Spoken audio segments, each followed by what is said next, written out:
আজ আমি কি রান্না করছি? এগুলো কি কবুতর নাকি অন্য কিছু? হ্যালো গাইস, আসসালামু আলাইকুম। আজকে কিন্তু আমি আপনাদের সঙ্গে শেয়ার করতে চলে এসেছি কোয়েল পাখির রেসিপি। আর আমি আজকে কিন্তু এখানে 5টা কোয়েল পাখি নিয়ে নিয়েছি রান্না করার জন্য। কয়েকদিন ধরে কেমন যেন কোয়েল পাখি খেতে ইচ্ছে করছিল, বারবার মনে হচ্ছিল যে কোয়েল পাখি যদি একটু রান্না করে খেতাম তাহলে হয়তো বা কতই না মজা লাগতো। কারণ কয়েকদিন ধরে আমি ভাতই খেতে পাচ্ছিলাম যে কথা সেই কাজ, সঙ্গে সঙ্গে আমার বাড়িতে কিন্তু কোয়েল পাখি চলে এসেছে। আর এই কোয়েল পাখিটা কিন্তু আমি একটা কোয়েল পাখির ভিতরে 2টা পিস করে নিয়েছি। আর 2টা পিস করার কারণ একটাই, যে ভালোভাবে যাতে মশলাগুলো ঢুকে যায়, এই জন্য। এটা আমি কিভাবে রান্না করছি এটাই একটু আপনারা দেখে নেন। আমি কোয়েল পাখিটা কিন্তু সুন্দরভাবে আগে একটু মরিচের গুঁড়া, হলুদের গুঁড়া আর একটু লবণ দিয়ে মাখিয়ে রেখেছিলাম কিছুক্ষণ। তারপরে আমি এটা তেলে ভেজে নিচ্ছি। ভেজে নেওয়ার পরে আমি এটাকে সুন্দর করে রান্না করে নিব।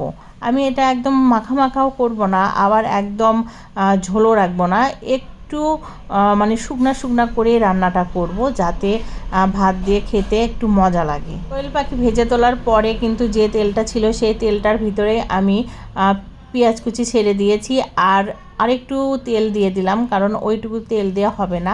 তারপরে পেঁয়াজটা কিন্তু সুন্দরভাবে আমি বেরেস্তা করে নিব। বেরেস্তা করে কিছুটুকু পেঁয়াজ আমি উঠিয়ে রাখবো। অনেকে আছেন পাখি জাতীয় খাবার পছন্দ করে না, আবার অনেকে আছেন অনেকের অনেক পছন্দ।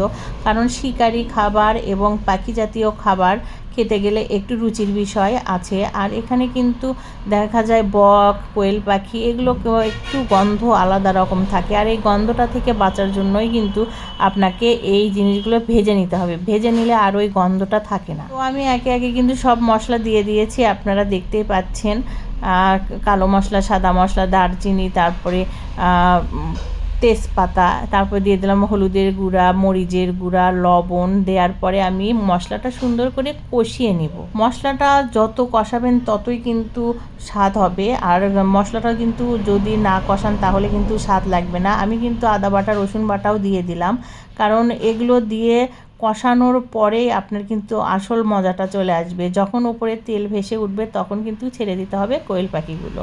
কোয়েল পাখিগুলো ওই মশলা কষানোর ভিতরে ছেড়ে দেওয়ার পরে আমি সুন্দরভাবে কষিয়ে নিয়েছি লো আঁচে রেখে। এটা আস্তে আস্তে যখন সিদ্ধ হয়ে যাবে, হওয়ার পরে আমি এর ভিতরে অ্যাড করে দিব কিছুটা পানি। অ্যাড করে দেওয়ার পরে আবার কষিয়ে নিব, যতটা কম পানি দেওয়া যায় দিয়ে কষিয়ে নেওয়া যায়, আবার একটু পানি দিয়ে, পানিটা শুকিয়ে গেলে আবার একটু পানি দিয়ে কষিয়ে নেবেন। একদম বেশি করে পানি দিয়ে কষানো যাবে না, তাহলে কিন্তু স্বাদটা নষ্ট হয়ে যাবে। এটার ভিতরে আমি এই যে পানি দিয়ে দিলাম, দেওয়ার পরে আমি এখন এর ভিতরে ছেড়ে দিব এই বেরেস্তা, কিছু উঠিয়ে রেখেছিলাম সেই বেরেস্তা। আর এই বেরেস্তাটা দেওয়ার কারণ, এই বেরেস্তাটা দেওয়ার ফলে কিন্তু স্বাদটা অন্যরকম হবে। কোনো মাংসের ক্ষেত্রে যদি কিছু বেরেস্তা উঠে রেখে এটা রান্না নামানোর কিছু মুহূর্তে দিয়ে দেওয়া যায়, তাহলে এটার স্বাদটা কিন্তু অনেক বেশি বেড়ে যায়। তো একবার অবশ্যই ট্রাই করে দেখবেন। আমার রান্নাটা শেষের দিকেই, ঝোলটা একটু শুকিয়ে আসলে আমি এটা নামিয়ে নিব। তো দেখতেই পাচ্ছেন আমার রান্নার শেষ লুক। তো সবাই ভালো থাকবেন, আল্লাহ হাফেজ। ভিডিওটা ভালো লাগলে অবশ্যই লাইক, কমেন্ট, শেয়ার করে দিবেন।